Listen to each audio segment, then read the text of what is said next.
Mon combat contre l'AVC. Bonjour à tous. Je ne le souhaite pas, mais on ne sait jamais. Un AVC pourrait subvenir à tout moment dans votre entourage. Lisez ceci pour y remédier. La méthode du pauvre pour soigner un AVC quelle que soit sa forme.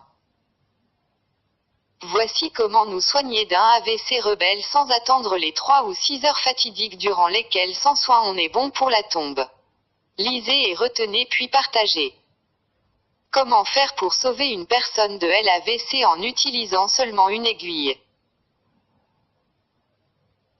La méthode non conventionnelle de sauver des vies humaines au cours d'un accident vasculaire cérébral est une méthode d'un professeur chinois qui dit que vous devez toujours garder une aiguille dans votre maison. Partagez cet avis, de sorte que vous aidiez quelqu'un à le faire survivre. Prenez le temps de lire ceci. Vous ne savez jamais si la vie de quelqu'un peut compter sur vous. Quand quelqu'un subit un accident vasculaire cérébral, les capillaires du cerveau s'étirent progressivement. Vous avez besoin d'un repos et une ambulance. Ces conseils vous aideront à sauver la vie de quelqu'un. Reste calme.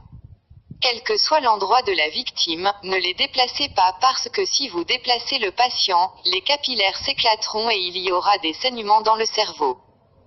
Il serait mieux si vous avez une aiguille de seringue à la maison, mais une simple aiguille de couture peut servir aussi.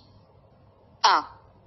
Tenir l'aiguille sur le feu, ou à l'aide d'une bougie, stériliser cette aiguille et ensuite l'utiliser pour piquer les sommets de l'ensemble des 10 doigts. 2. Aucune acupuncture spécifique n'est nécessaire, il ne devrait être qu'à quelques millimètres de l'ongle. 3. Effectuer de sorte que le sang puisse couler. 4. Si le sang ne s'écoule pas goutte à goutte, serrez et commencez à presser le doigt. 5. Lorsque tous les 10 doigts commencent à saigner, attendre quelques minutes, vous verrez que la victime sera de retour à la vie. 6. Si la bouche de la victime est déformée, massez ses oreilles jusqu'à ce qu'elles deviennent rouges afin que le sang puisse venir à elle.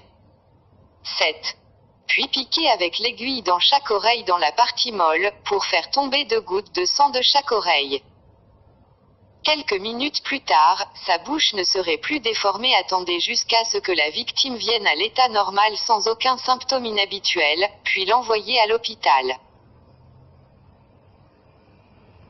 Cette méthode d'effusion de sang pour sauver la vie est une méthode de médecine traditionnelle chinoise, et son application pratique est efficace à 100% et en l'utilisant les gens peuvent survivre à un accident vasculaire cérébral. Vous ne perdez rien en partageant, tout au contraire vous sauvez des vies. Bénédiction sur la vie de celui qui partage. Abonnez-vous pour plus d'informations. Mon combat contre